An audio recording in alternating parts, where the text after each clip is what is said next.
And Vice Chairperson of Apollo Hospitals, Preetha Reddy, is with us right now. And we have Mahesh Gupta, Chairman of Kentaro, with us. We have Ankit Kumar, Founder and CEO of Go Zero Mobility, a fantastic company for e-bikes of all types, is also with us. And so we are going to have this 20-minute run-up to the budget. Broad picture from you, Preetha, on both your overall expectations. We've just seen an unprecedented focus on the health sector in the light of the pandemic. A lot more needs to be done.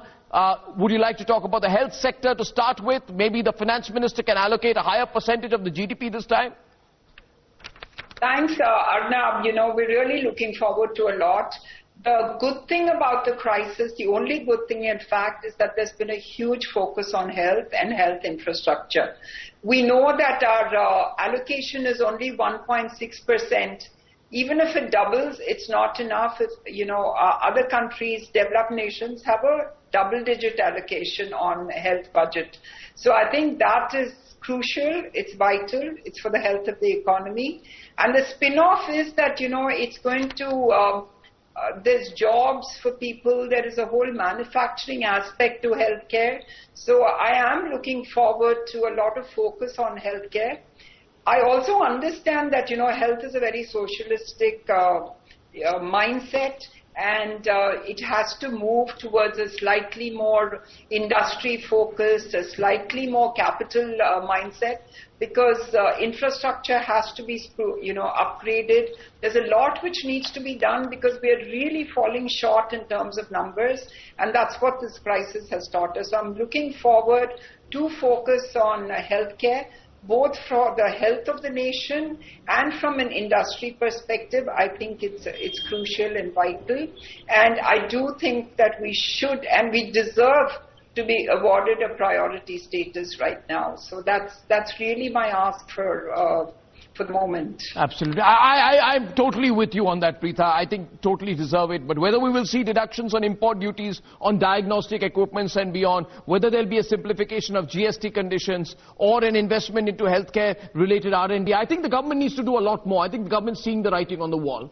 And given the uncertainty and the impact that health has on society and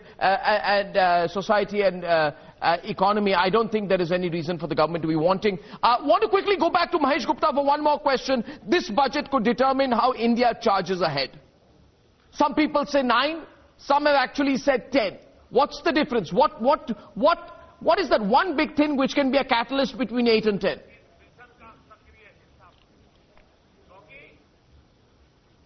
Mr. Gupta, I can't hear you. Maybe you're muted. Yeah, now I can hear you. Yeah. I think it has to be the sentiment. If we all feel positive, we can certainly go for the 10%. That's not an issue. So the pessimism has to get out and the optimism has to come in. If the optimism is there, everybody's little push will make the difference. That's, I think, the difference, not the number. And Ankit, what determines sentiment for someone like you, for an entrepreneur like you? What determines sentiment?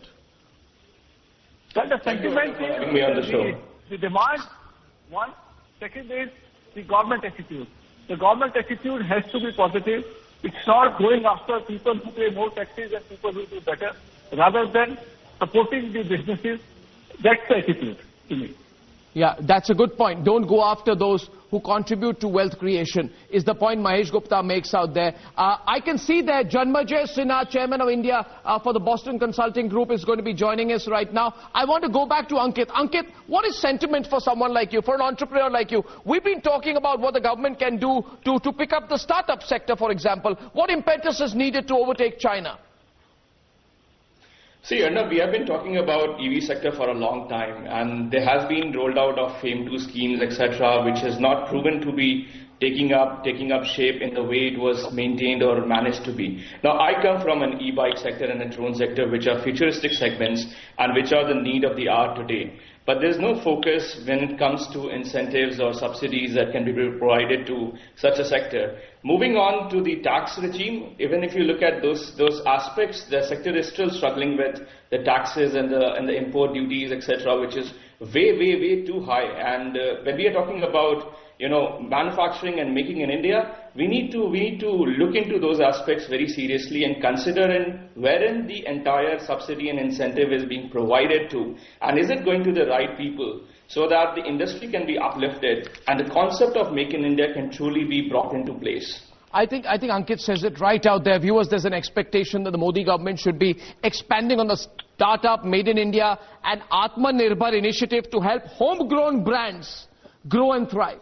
And brands that provide great employment in our country, that have ancillary units. So will the amalgamation of startups be allowed? Will the finance minister allow foreign listing of companies and enable SPACs, for example, innovative ways of raising funds? These are serious questions out there. I'd like to go across, as we are getting into an 18-minute run-up to the budget, to Subrakant Panda, Senior Vice President of FICCI. What could be the unforeseen bold move? What is the boldest move you'd like to see, Subrakant? Well, actually, what at FICCI we have been stressing on significantly is that it is very, very important to spur consumption. And so any and all moves in that direction, I think, will be very welcome. And personally, if you ask me, the fact that, the private sector investment has been lagging and it has been government which is doing the heavy lifting in this regard, that is a reflection of the fact that there is still a little bit of uncertainty which needs to be overcome. And that can only happen if there is a boost to consumption, which in turn creates demand, and that then leads to investments, and which, as you know, is the start of the virtuous cycle. Yeah, absolutely. But one more point in terms of a bold measure, I think, higher increase to Manrega is something that we are expecting. But a similar scheme for, urban employment generation, I think will be very welcome, because that is again another area, the bottom of the pyramid, which needs attention. So that could be one of the high points of this budget.